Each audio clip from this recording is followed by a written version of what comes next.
ఒక నియోజకవర్గంలో ఒక ఎమ్మెల్యే ఆ నియోజకవర్గంలో ప్రజలను మన్ననలు పొందాలంటే అతనికి పార్టీ మీద పూర్తి అజమాయిషీ ఉండాలి.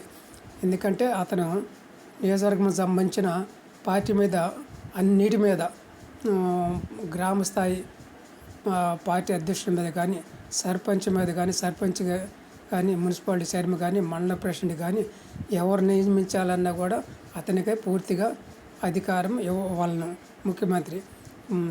ఆ విధంగా అన్ని రకాలుగా పార్టీ మీద పూర్తి పట్టు ఉండాలి. అట్లా కాకుండా మరి ప్రభుత్వం సంబంధించిన అన్ని శాఖల మీద, ఆ నియోజకవర్గంలో సంబంధించిన అన్ని శాఖల మీద కూడా అతనికే పూర్తి అజమాయిషీ ఉండాలి. ఆ ఎమ్మెల్యే కాకుండా మంత్రి వచ్చినా కానీ ఎవరు వచ్చినా కూడా అతనికి ఎవరికి అధికారం లేకుండా పూర్తిగా ఎమ్మెల్యేకి అధికారం ఉంచేట్టుగా ఉండాలి. అట్లాగే నియోజకవర్గానికి సంబంధించిన గ్రాంట్ మొత్తం, ఏ గ్రాంటే కానీ, పంచాయతీ కానీ, అట్లే మండలానికి కానీ, మున్సిపాలిటీ కానీ, అట్లే ఆర్ఎన్బి రోడ్డు కానీ, ఇంకా ఇతర శాఖల మీద వచ్చే గ్రాంట్ మొత్తం కూడా పూర్తిగా ఆ ఎమ్మెల్యే ద్వారా వచ్చేట్టుగానే ఉండాలి. ఆ ఎమ్మెల్యేని సంతకం పెడితేనే ఆ పంచాయతీ కానీ, మండలానికి కానీ, మున్సిపాలిటీ కానీ, అట్లా నియోజకవర్గం సంబంధించిన అన్ని శాఖల మీద వచ్చే గ్రాంట్ మొత్తం కూడా ఆ ఎమ్మెల్యే సంతకం పెడితేనే రిలీజ్ అయ్యేట్టుగా ప్రభుత్వం అతనికి ఆ అవకాశం కల్పించాలి. పార్టీ అవకాశం కల్పించాలి. ఆ విధంగా కల్పించడంతో అతని ప్రజలు విశ్వాసం పొందుతారు. మళ్ళీ రెండవసారి ఎమ్మెల్యేగా గెలవడానికి అతనికి పూర్తిగా అజమాయిషీ ఉంటుంది. ఆ విధంగా చేసినతో రెండవసారి పార్టీ నుంచి మంచి వీళ్ళను రెండోసారి గెలవడానికి ఆవిష్కారం ఉంటుంది.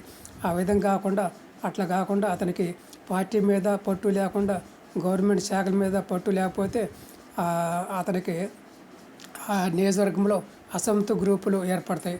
అసంతృప్తి గ్రూపులు ఏర్పడి అతన్ని ఓడించడానికి అవకాశం ఉంటుంది.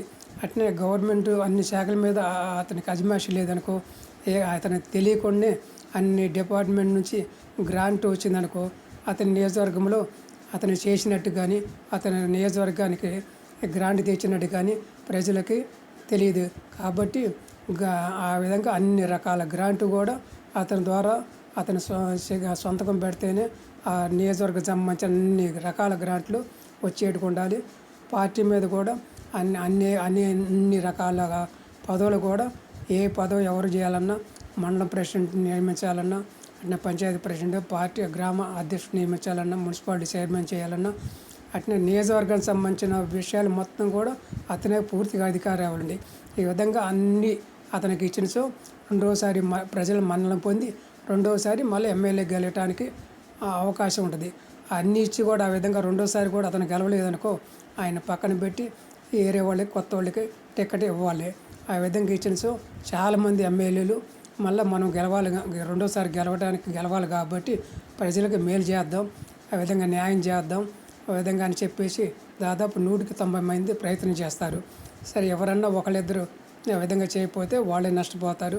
వాళ్ళని పక్కన పెట్టి వేరే వాళ్ళకు టికెట్ ఇవ్వచ్చు. అందువలన పార్టీ యంత్రాంగం కూడా ఏ పార్టీ అని కానీ సరే ఒక ఎమ్మెల్యేగా గెలిచించాక అతను పూర్తిగా